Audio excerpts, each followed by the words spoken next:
வாங்கம்மா வாங்க வாங்கப்பா வாங்க. ஒரு சுண்டெலி வாங்கினா இன்னொரு சுண்டெலி இலவசம். ஆனா நம்ம கிட்ட அப்படி இல்லைங்க. ஒரு சுண்டலி வாங்கினா ஒரு பெச்சாலி இலவசம். டேய் தகப்பா, நல்லா கண்ணு கழுவிட்டு பாரு. நீயும் 3 வருஷமா ஸ்டண்ட் செஞ்சிட்டு இருக்க. நான் செய்யற ஸ்டண்ட்டை பார்த்து சவுண்ட் இல்லாம சாக போறேன். இத பாரு, இந்த மாதிரி தான் செய்யணும். நான் மூச்சு பேச்சு இல்லாம இதுக்கே தனல் நான் எப்படி இன்னும் கை வருஷம் நம்ம கிட்ட இருக்குது. டேய் எப்பாடி கொஞ்சம் மிஸ் ஆயிருந்தா நம்ம உயிருக்கு சாதாரணமாயிட்டு இருக்கோம். நல்ல வேலை அப்பங்கட்ட நல்லபடியா பிட்ட போட்டு ஒரு வழியா வெளியே வந்துட்டோம். யார் இந்த மூதேவி நம்ம நடத்துறத வீடியோ கவர் பண்ணிக்கிட்டு இருக்கான்? ஒரு அழகான பொண்ணு தெருவில் நடந்து வந்துடக்கூடாது. உடனே வாய் பேன்னு பல்லுன்னு பார்க்க வேண்டியது.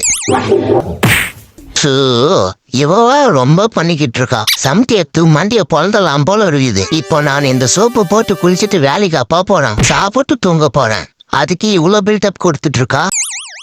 இவளை என்ன பண்றேன்னு தெரியல. பாரு மூஞ்ச பிச்சு நோண்டுகிறா. கண்டிப்பா இப்படியே பண்ணியிருந்தா நீ வேலைக்கு போற நேரம் பார்த்து வீடு ஃபுல்லா சுத்தி ஆய் பண்ணி வச்சிருவேன். நீயே பாத்துக்கோ. அம்புடலாம்